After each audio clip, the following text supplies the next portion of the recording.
నమస్తే రమ్మగారు. నమస్తే జయ. రమ్మగారు, మంచి ట్విస్టులున్న కథ.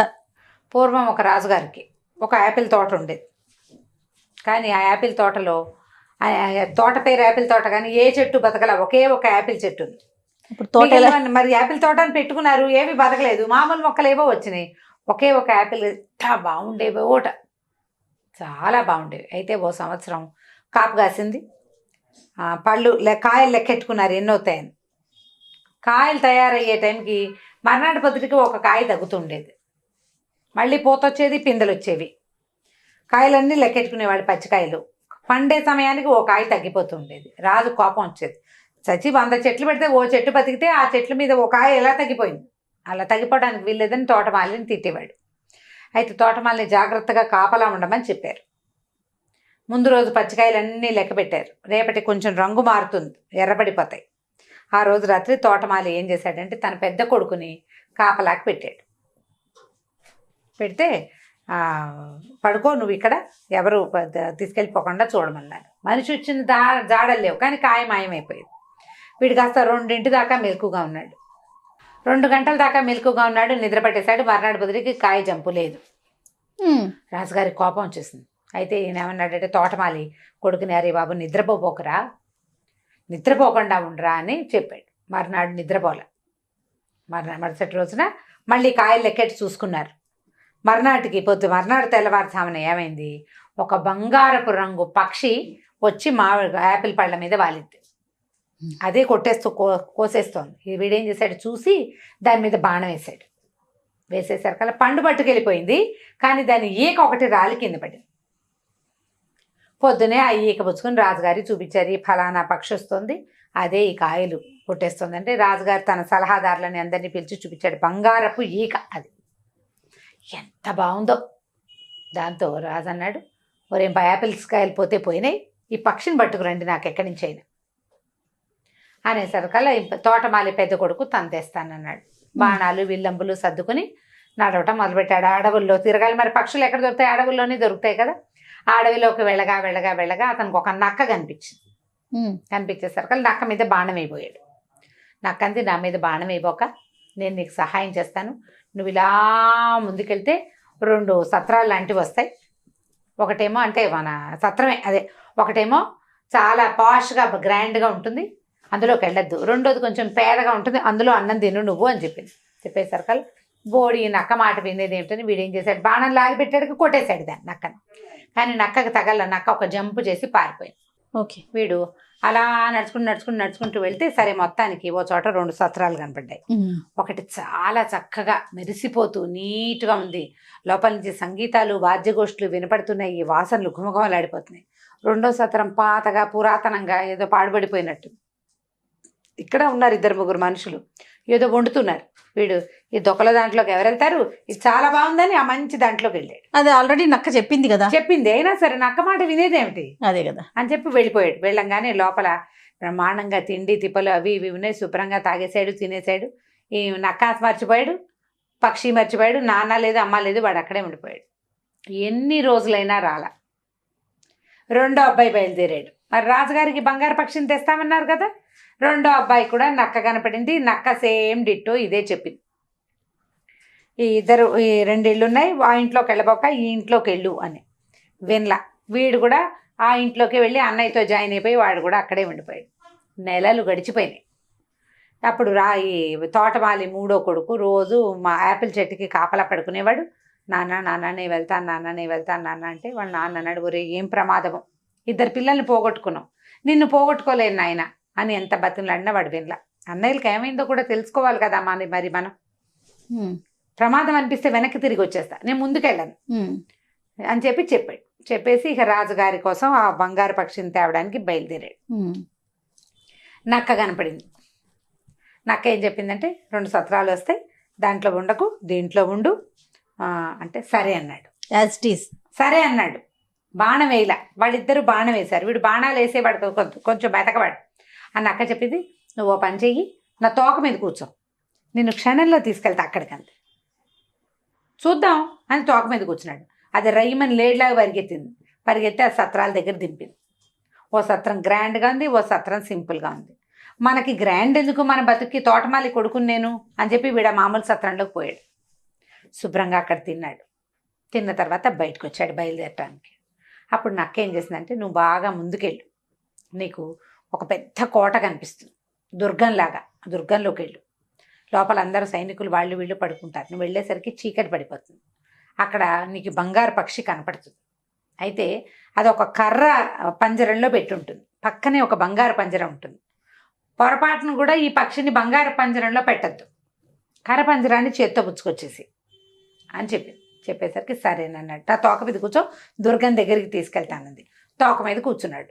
కూర్చోగానే అది ఈమని తీసిపోయింది. ఆ దుర్గం దగ్గర దింపింది. వీడి లోపలికి అట్లా నడుచుకుంటూ వెళ్ళాడు. అందరూ పడుకున్నారు. ఈ పక్షి కనిపించింది. ఎంత బాగుందో, మెరిసిపోతుంది. కాకపోతే దాన్ని పెట్టిన పంజరము ముక్కా చక్కగా ఉండి, ఏమిటో కట్లు కట్లుగా ఉండి, ఏమీ బాగుండలే. పిచ్చి పంజరంలో పెట్టారు. ఇంత అందమైన పక్షిని చక్కటి దాంట్లో పెట్టద్దు. చూస్తే అక్కడ మెరిసిపోతున్న ఒక బంగారు పంజరం కనపడింది. నక్క చెప్పింది, కానీ వీడికి ఈ కర్ర పంజరంలో ఆ పక్షిని ఉంచబుద్ధి కాల. ఎలాగైనా మార్చేద్దామనిపించింది. ఆ పక్షిని తీసి బంగారు పంజరంలో పెట్టాడు. పెట్టంగానే అది ఉకే ఉకే ఉకే ఉకి ఇకి ఇకి నరిచేసి కేకలు పెట్టేసింది. ఆ పక్షి అరిచేసరికల్లా మొత్తం సైనికులంతా లేచిపోయారు, పట్టేసుకున్నారు.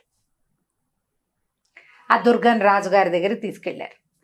రాజు అన్నాడు, నువ్వు ఈ పక్షిని పట్టుకొచ్చి చేసావు, నీకు ఈ పక్షి కావాలంటే నాకు బంగారు గుర్రం ఒకటి ఉంటుంది, ముందు ఎక్కడో దొరుకుతుంది, ఆ బంగారు గుర్రాన్ని తెచ్చిపెట్టు, ఈ బంగారు పక్షిని తీసుకెళ్ళు. బంగారు పక్షి ఎలాగూ కావాలి. సరేననుకున్నాడు. బయటికి రాగానే నక్కని చూసావా, నేను చెప్పిన మాట వినలేదు నువ్వు, సరే పోనీ కానీ ఇప్పుడైనా కూడా మళ్ళీ నా తోక మీద కూర్చో. ఇంకా ముందుకెళ్తే ఇంకో దుర్గం కనపడుతుంది, అక్కడ మనకి గుర్రం కనిపిస్తుంది. కానీ ఈ గుర్రం మీద జీను వేసి తీసుకురావాలి నువ్వు బయటికి. అక్కడ మామూలు జీను, తోలు జీను ఉంటుంది, బంగారపు జీను ఉంటుంది. మామూలు జీనే వేసి తీసుకురా, బంగారపు జీను వేయబోక అని చెప్పింది. అక్కడికి వెళ్ళాడు. ఆ బంగారపు రంగులో మెరిసిపోతుంది. దానికి తోక కూడా కుచ్చు, బంగారపు కుచ్చు. దాని మొహం మీదకు ఉండే జూలు కూడా అంతే, చెవులు ఇట్లా నిలబడి బంగారపు రంగు చెవులు, ఎంత ముద్ద చేస్తుందో అది, ఎంత బాగుందో. అయితే ఏమైంది, అక్కడ ఉన్న జీనులు వెతికాడు. దాన్ని గుర్రం మీద ఎక్కాలంటే జీన్ వేసుకుని కదా ఎక్కాలి. జీన్ వేసుకోవాలి, కాళ్ళకి రికాపులు కింద పట్టుకునేవి రావాలి, దాని మూతికి ఒక కళ్ళెం కావాలి, ఇన్ని కావాలి. ఇవన్నీ చూస్తే వాడికి ఒక బంగారపు జీను, ఒక మామూలు జీను కనపడ్డాయి. ఈ పిచ్చి జీను వేసి గుర్రాన్ని అవమానించకూడదు, బంగారపు జీనే వేద్దాం అనుకున్నాడు. ఏమవుతుంది మహా అయితే ఆ బంగారపు జీనే ఏం కానీ అది కేవలం సైకిల్ ఇచ్చింది ఆ గుర్రం. అందరూ జనాలు నిద్ర లేచేశారు. రాత్రిపూట అయినా కూడా పట్టేసుకున్నారు వాడిని. రాజుగారి దగ్గరికి తీసుకుపోయారు. రాజు అన్నాడు, మరి అవతల ఇక్కడి నుంచి చాలా ముందుకెళ్తే దుర్గంలో ఒక అందమైన రాజకుమార్తె ఉంది. నీకు ఈ బంగారపు గుర్రం కావాలంటే నువ్వు ఆ రాజకుమార్తెని తెచ్చిపెట్టు నాకు. ఆ అమ్మాయిని నాకు తెచ్చివు, గుర్రాన్ని నీకు ఇచ్చేస్తాం. ఈ గుర్రాన్ని పట్టుకెళ్ళిస్తే బంగారపు చిలక వస్తుంది. ఆ బంగారు చిలక దొరికితే అన్నయ్యలు దొరుకుతారని వాడు ఆశపడ్డాడు. వాడికి అన్నయ్యలు కావాలి. మరి సరే ఏమనుకున్నాడు, సరేనని వెళ్తానన్నాడు. బయటకు వస్తే నాకు అది మాట వినమేమిటో, నువ్వు భలేవాడివి, ఇప్పుడైనా నా మాట విను, ఇప్పుడు ఆ దుర్గం దగ్గరికి తీసుకెళ్తా. ఒక రాజకుమార్తె ఉంటుంది, కనపడంగానే అమ్మాయిని ముద్దు పెట్టేసుకో, నీ మాట వింటుంది, వచ్చేస్తానంటుంది, నీతో ఒప్పుకుంటుంది. మా అమ్మ నాన్నకి బాయ్ చెప్పొస్తా అంటుంది, చచ్చినా ఒప్పుకోవద్దు. అమ్మ నాన్నకి బాయ్ మాత్రం చెప్పకూడదు. అమ్మాయి ముద్దు పెట్టుకో, తీసుకొచ్చేసి. నువ్వు ముద్దు పెట్టుకున్నాక అమ్మాయి నిన్ను కాదందు, నీ వెనకాల వస్తుంది, తప్పకుండా నిన్ను ప్రేమిస్తుంది అంటే సరేనన్నాడు. ఆ కొత్త సౌధానికి మళ్ళీ తోక మీద కూర్చోబెట్టుకుని ఈ నక్క తీసుకుపోయి ఆ సౌధంలోకి వెళ్ళాడు.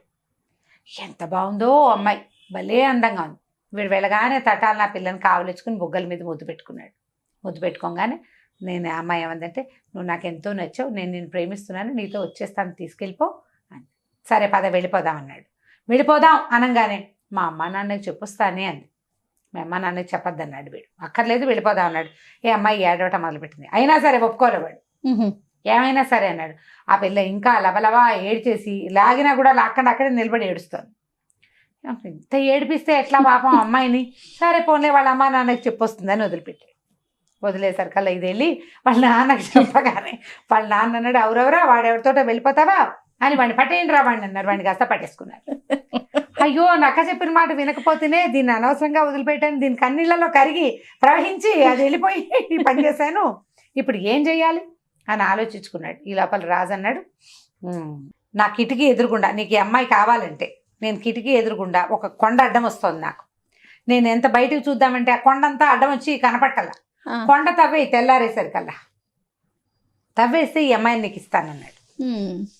సరే తవ్వుతానన్నాడు. తెల్లారేసరికి ఆ కొండ దగ్గరికి వెళ్ళాడు. నాకు వచ్చింది, నేను చెప్పా కదరా నాయన ముందే నీకు, సరే పోన్లే నీ బదులు నేను పని చేస్తాను, నువ్వు పోయి మా రాజకుమార్తె దగ్గర పడుకో, వెళ్ళిపో, లోపలికి వెళ్ళిపో, రేపు పొద్దుటికి సరిపోతుందని తెల్లవారేసరికి మొత్తం కొండంతా తవ్వే అవతల పారేసేసింది అన్నక్క. తవ్వేసేసరికి అలా వాళ్ళు ఏం చేశారు, తవ్వేశాడు కదా మరి ఒప్పుకున్నారు కదా, రాజకుమార్తెని ఇచ్చేశారు. రాజకుమార్తెని తీసుకుని బయటకు వచ్చాడు. బయటకు వస్తే నక్క ఏం చెప్పిందంటే, నువ్వు మంచివాడు పోయి నువ్వు ఓ పని చేద్దాం, నువ్వు రాజకుమార్తెతో పాటు గుర్రాన్ని పక్షిని కూడా నువ్వే తీసుకెళ్ళిపోదు కానీ నువ్వేం చేస్తావంటే రాజకుమార్తెని తీసుకెళ్ళి చూపిస్తావు వాళ్ళకి, వాళ్ళు నీకు గుర్రాన్ని ఇస్తారు. నువ్వు గుర్రం బాగా నడుస్తుందో లేదో చూస్తానని గుర్రం ఎక్కువ, అమ్మాయిని ఒక లాగి ఎక్కి మీద కూర్చోబెట్టి తీసుకో, పారిపోయి వచ్చేసే బయటికి. ఇక అక్కడ అందద్దు, గుర్రం ఎక్కేవా నిన్నెవరూ పట్టుకోలేరు, కింద నుంచి పరిశీలించద్దు, ఎక్కేకే పరిశీలించాలి నువ్వు అనేసరికి వీడు మళ్ళీ వెనక్కి వెళ్ళాడు. ఆ ముందు బంగారపు గుర్రం ఆస్థానం ఉందిగా, అక్కడికి వెళ్ళాడు. వెళ్ళి రాజకుమార్తెని చూపించాడు. వాళ్ళు ఆశ్చర్యపోయారు, అబ్బా ఎంత అందగత్తే అన్నారు. సరే మరి గుర్రం ఇస్తాన్నారు కదా ఇవ్వండి అన్నాడు. గుర్రం రాగానే టెస్ట్ చేస్తానన్నాడు. వాళ్ళు అన్నారు ఎక్కకుండా దీని చుట్టూతా తిరిగి పరీక్షించమన్నారు. వాడు ఒప్పుకోలే. ఎక్కితే కదా గుర్రం సంగతి ఎలా తెలుస్తుంది, పరిగెడుతుందో లేదో, ఒక టెస్ట్ డ్రైవ్ లాగా చేస్తాను, అది అసలు ఒకళ్ళని మోయగలుగుతుందో ఇద్దరిని మోయగలుగుతుందో నాకు తెలియద్దు అని చెప్పి గుర్రం ఎక్కి కూర్చోగానే అది రెడీ అయిపోయింది. వెంటనే ఈ అబ్బాయి ఏం చేశాడు, ఈ అమ్మాయిని ఒక లాగి తన వెనకాల కూర్చోబెట్టేసుకున్నాడు. పరుగు ఉడాయించేశాడు. అక్కడి నుంచి పరిగెత్తుకుంటూ బయటకు వచ్చేసాడు. నక్క మళ్ళీ కనిపించింది. నక్క ఏం చెప్పిందంటే, మనం ఇప్పుడు గుర్రాన్ని తెచ్చావా, గుర్రాన్ని అప్పచెప్పి వాళ్ళు పక్షిని ఇస్తారు, నేను రాజకుమార్తె గుర్రము బయటే ఉంటాం, రాజకుమార్తెకు బయటే ఉంటాయి, వాళ్ళు వచ్చి గుర్రాన్ని చూసి నీకు పక్షిని ఇస్తారు, ఆ పక్షిని చేత్తో పుచ్చుకొని మళ్ళీ గుర్రం ఎక్కేసి పారిపోదాం మనం, పక్షిని కూడా వాళ్ళకి అదే గుర్రాన్ని కూడా వాళ్ళకి వదిలిపెట్టద్దని. సరే బాగానే ఉంది. ఈసారి అక్కడికి వెళ్ళాడు, వాళ్ళకి గుర్రాన్ని చూపించాడు. గుర్రాన్ని చూశారు వాళ్ళు, చాలా బాగుంది అనుకున్నారు. మరి బంగారు పక్షిని ఇవ్వండి నాకు అన్నాడు. సరే వాళ్ళు గుర్రాన్ని పక్కన నుంచోబెట్టి పక్షిని ఇవ్వండి అంటే ఇస్తామన్నారు. ఇతను ఏం చేశాడు, గుర్రం మీద ఎక్కి కూర్చున్నాడు. వాళ్ళు దిగమంటం తెలియలే, వాళ్ళకి దిగమంటం తెలియలేదు, గుర్రాన్ని పరిశీలిస్తున్నారు అంతే. ఆ పక్షిని ఇవ్వగానే ఇతను వెంటనే గుర్రాన్ని ఒక అదిలింపదిలిచ్చే సర్కల్ అది పరిగెత్తేసి, గుర్రం మీద ఉంటే వాడిని ఎవరు పట్టుకోలేరు కదా, బయటకు వచ్చేసి రాజకుమార్తెని ఎక్కించుకున్నాడు. నక్క కూడా వాళ్ళతో పాటు పరిగెత్తుకుంటూ వచ్చేసింది. ఈ బంగార పక్షిని తీసుకుని కూడా బయటకు వచ్చేసాడు. పక్షి, అమ్మాయి, గుర్రం, ముగ్గురు వీడితో పాటే ఉన్నారు. ఇంకా అన్నలు దొరకాలి. బయటకు వచ్చాక నక్క ఏమడిందంటే, నాకు ఒక్క ఉపకారం చేస్తావా, నన్ను చంపేసి నా మెడ నరికేసి నా కాళ్ళు నరికేసి అని అడిగింది. ఈ రాజకుమారుడు ఒప్పుకోవాలి, నేను అట్లాంటి పని చేయను, నీకు నక్క జన్మ అంటే ఎంత విసుగున్నా సరే నువ్వు నాకు సహాయం చేసావు, సహాయం చేసిన వాడికి అపకారం చేయొచ్చా, నేను ససేమిరా చేయనంటే నక్క కొంచెంసేపు ఏడ్చింది. సరేలే నువ్వు చెయ్యవు, నాకు తెలుసు నువ్వు మంచివాడివి, మరి సరే ఓ పని చెయ్యి, నువ్వు వెళ్ళే దారిలో నీకు 2 సలహాలు చెప్తాను. ఎప్పుడు ఉరివేయబడుతున్న వాళ్ళని ఆపద్దు, ఉరిశిక్ష పడే వాళ్ళని ఆపడానికి ట్రై చేయొద్దు. తర్వాత నదీ తీరంలో పడుకోవద్దు. ఈ 2 చేయబోక జాగ్రత్తగా వెళ్ళు, ఈ అమ్మాయిని తీసుకుని వెళ్ళిపో నువ్వు. వీడు గుర్రం మీద అమ్మాయిని చక్కగా చిలకని పట్టుకుని బయలుదేరి వెళ్ళాడు. వెళ్ళేసరికల్లా ఒక ఊరు చేరేసరికల్లా, అది ఏ ఊరు, ఎక్కడైతే 2 సత్రాలు ఉన్నాయో ఆ ఊరు చేరాడు. అక్కడ జనాలంతా ఊరేగింపుగా ఎవరినో తీసుకెళ్తుంటే తీరా చూస్తే ఎవరోట 2 దొంగలట, ఆ దొంగల్ని ఊరేస్తున్నారు. వీడు పోయి చూస్తే వీళ్ళ అన్నయ్యలే వాళ్ళిద్దరు. అదేమిటి వీళ్ళు మా అన్నయ్యని పట్టుకున్నారని వీడు పరిగెత్తుకుంటూ వెళ్ళాడు. వీళ్ళు మా అన్నయ్యలు, మరి వాళ్ళని వదిలిపెట్టేయండి, ఊరైపోకండి అని బతిలాడితే వాళ్ళు ఏమన్నారు, అది కాదు వీళ్ళు ఏం చేశారంటే ఈ సత్రంలో చేరారు, అక్కడ తాగేసి తినేసి పేకాట ఆడేసి బాగా డబ్బులన్నీ ఉడాయించారు, డబ్బుల కోసం దొంగతనాలు చేస్తున్నారు, దొంగతనం చేస్తూ పట్టుపడ్డారు, వాళ్ళు అక్కడ బాకీ పడిన డబ్బు, తర్వాత ఏమో ఈ దొంగతనం చేసిన డబ్బు ఇచ్చేస్తే వదిలేస్తామన్నారు. మొట్టమొదట అతను రాజకుమార్తెను తీసుకుని వచ్చేటప్పుడు వాళ్ళు బోలెడంత డబ్బు ఇచ్చారు రాజుగారు వాళ్ళు. ఆ డబ్బు ఉంది ఇతని దగ్గర, ఆ డబ్బు అంతా ఇచ్చి అన్నయ్యలిద్దరిని కాపాడుకున్నాడు. సరే అందరూ కలిసి బయలుదేరి వద్దామనుకున్నారు, ఇంటికి వెళ్ళాలి కదా. అయితే ఏమైంది, మధ్యలో ఒక నది వచ్చింది, అక్కడి నుంచి ఒక నదీ తీరంలో ఉండాల్సి వచ్చింది. సరే ఏదో తిండి తెచ్చుకున్నారు, తిన్న తర్వాత ఈ పూట ఇక్కడ పడుకుని పొద్దున్నే లేచి వెళ్దామన్నారు. ఆ నదీ తీరంలో పడుకోగానే అన్నయ్యలు ఇద్దరు అనుకున్నారు, వీడు చిన్న వెధవా, వీడికేమో ఇప్పుడు అమ్మాయి, గుర్రము, చిలక అన్నీ వీడికే, మనకేమీ లేవు. మనకేమీ లేవు. రాజుగారు ఈ పక్షిని తీసుకుంటే వాడికి బహుమతులు ఇస్తాడు, అవి కూడా వాడే ఉంచుకుంటాడు. వీడిని నీళ్ళలోకి దోసేసామంటే ఇది మనమే పక్షిని తీసుకెళ్ళి ఇచ్చేయచ్చు అని ఆ తమ్ముడిని కాస్త నీటిలో దోసేశారు. దోసేసి వెంటనే ఈ అమ్మాయిని గుర్రం ఎక్కించేసుకున్నారు, ఆ చిలకని ఆ పక్షిని కూడా పుచ్చుకుని తీసుకెళ్ళిపోయారు. కాకపోతే ఊరు చేరిపోయిన తర్వాత ఆ పక్షి పాటలు పాడడం మానేసింది, ఏమి తినేది కాదు, పాడేది కాదు. గుర్రం గడ్డి తినడం మానేసింది, రాజకుమార్తె ఊ ఊ ఊ అని ఏడిపోయి ముగ్గురు 3 రకాలుగా అయిపోయారు. పక్షిని చూస్తే బాగుంది, బంగార పక్షి, దాని ఈకే వీళ్ళకి దొరికింది. కానీ అది అంతకుముందు పాటలు పాడుతూ తిరుగుతూ ఉండేది, ఇప్పుడు రెక్కలు కూడా కదపట్ల, ఎలా కూర్చున్నది అలాగే కూర్చుని ఉంటుంది. గుర్రం గడ్డి తిందు, మక్క చిక్కిపోతుంది కదా, ఏమి తింటల్లా అది. ఈ అమ్మాయి ఏమో ఏడుస్తుంది. సరే రాజుగారి 3 వస్తువులు తన దగ్గర పెట్టుకున్నారు, వీళ్ళకి ఏవో బహుమతులు ఇచ్చాడు. ఇంతలో ఏమైంది, నీటిలో పడిపోయాడు కదా. నీటిలో పడిపోయిన వాడు లోపల ఏదో చిన్నది రాయి ఏదో ఉంటే ఆ రాయి మీద నిలబడి ఎట్లా కొట్లా ఆపుకున్నాడు, దెబ్బలు తగిలేసినాయి బాగా. ఆ పైనుంచి పడిపోయేసరికి అలా. ఇంతలో ఏమైంది, ఆ నక్క వచ్చి కేకేసింది, నువ్వేమిటి ఇక్కడ ఉన్నావు, ఏమైపోయావంటే, నువ్వు చెప్పిన మాట వినలేదు, నాకు శాస్తి అయింది, మా అన్నయ్యలు ఇద్దరు ఇలా చేశారంటే నక్క ఏం చేసింది, తన తోకని నీళ్ళలో వదిలిపెట్టి తోక పుచ్చుకుని పైకి రా అని వాడిని పైకి తీసుకొచ్చింది. పైకి తీసుకొచ్చి కాస్త స్వస్థత పడంగానే పద మీ ఇంటికి వెళ్ళిపో, వీళ్ళని ముగ్గురిని నువ్వే తెచ్చానని చెప్దు కానీ అని చెప్పి పంపించింది. పంపిస్తే వీడు మెల్లిగా తన ఊరు చేరాడు. ఊరు చేరి నక్క తీసుకుపోయిన తోక మీద ఎక్కించుకుని తీసుకెళ్ళిపోయి ఊళ్ళో వదిలిపెట్టింది. వీడు ఒక బిచ్చగాడి వేషం వేసుకుని వెళ్ళాడు. ఇతను ఊళ్ళోకి వెళ్ళంగానే రాజకుమార్తె ఏడవడం మానేసింది, ఆ బంగార పక్షికి అని సంగీతం పాడుతూ అటు ఇటు తిరుగుతూ పళ్ళు తింటోంది ఆపిల్ చెట్టు మీద. ఈ గుర్రం ఏమో హాయిగా గడ్డి మేస్తుంది, అటు ఇటు తోక ఆడిచ్చినప్పుడల్లా బంగారపు మెరుపులు మెరుస్తున్నాయి. అందరు ఆశ్చర్యపోయారు, నిన్నటి దాకా ఏమీ లేదు, ఇవాళ ఏమిటి సడన్గా వీటికి ఇది వచ్చింది అని.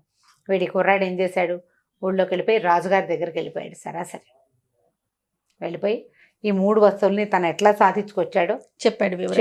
చెప్పేసరికల్లా రాజుగారికి చాలా కోపం వచ్చి ఇక ఈ అన్నయ్యలిద్దరిని అరెస్ట్ చేయించాడు. వీళ్ళు దుర్మార్గులు, మంచివాళ్ళు కాదు, వీళ్ళని దేశ బహిష్కారం చేసేద్దాము అని చెప్పి అన్నయ్యలిద్దరిని పంపేశారు. ఈ రాజకుమారుడికి, తోటమాలి కుమారుడికి అర్ధరాజ్యం ఇచ్చారు, బంగారు పక్షిని తెచ్చి ఇచ్చినందుకు.